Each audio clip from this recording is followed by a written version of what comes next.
వరద ముంపు బాధితులను ఆదుకోవడంలో ప్రభుత్వం విఫలమైంది అన్నారు మాజీ మంత్రి హరీష్ రావు. 9 మంది ఎమ్మెల్యేలు ఉన్న ఖమ్మంలో 9 మందిని కూడా కాపాడలేకపోయారన్నారు. మాజీ మంత్రి పువ్వాడ అజయ్ ఆక్రమణల వల్ల వరదల ముప్పు పెరిగింది అన్నారు రేవంత్ రెడ్డి. పువ్వాడ అజయ్ ఆక్రమణలు తొలగించాలని హరీష్ రావు డిమాండ్ చేయగలరా అని సవాల్ విసిరారు ఆయన.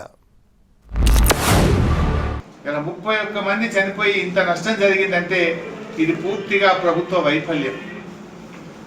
ఖమ్మం జిల్లాలో 9 సీట్లు గెలిపిస్తే ఇలా 9 మందిని మీరు కాపాడలేకపోయింది.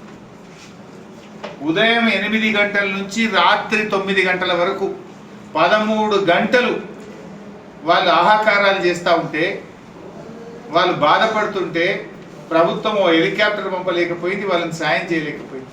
ఖమ్మంకు వెళ్ళిన మాజీ సాగునీటి పారుదల శాఖ మంత్రి హరీష్ రావు గారు, మిమ్మల్ని సూటిగా నేను అడుగుతున్నా, మీ మాజీ మంత్రి పువ్వాడ అజయ్ ఆక్రమించుకున్న కాలువల్ని తొలగించడానికి మీరు ఖమ్మంలో డిమాండ్ చేయగలరా?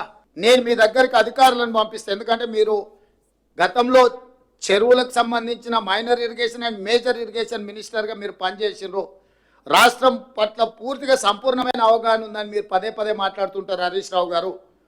పువ్వాడ అజయ్ ఆక్రమించుకున్న కాలువలను తొలగించడానికి మీరు చిత్తశుద్ధితోని మీరు సహకరిస్తారా?